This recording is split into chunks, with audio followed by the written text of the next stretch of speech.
In this video, I'll show you how to fix camera in Google Meet. And if you find this video helpful, please do not forget to like and subscribe.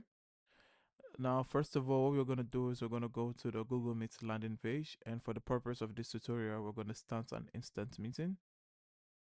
Now, the first thing I'd like you to do is check your hardware.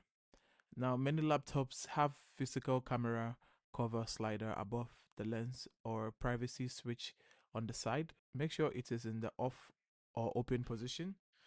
Now, if you're using an external camera, you need to ensure that it's securely connected to your computer's USB port. And it's always advisable to test it on other apps that use the camera. Also, I'd like you to also verify browser permission and settings. Now, if you see up here, you see the video camera icon, you click on it.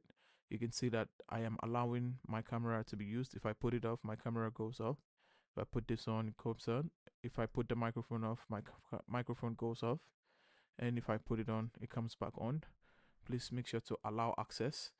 And always make sure that when you come to the bottom of the page, when you click on this arrow next to the camera, you should always choose the correct camera to use. If you have an external camera that you want to use, you can click that. But since I have my default camera, the FaceTime camera, that is what I am using.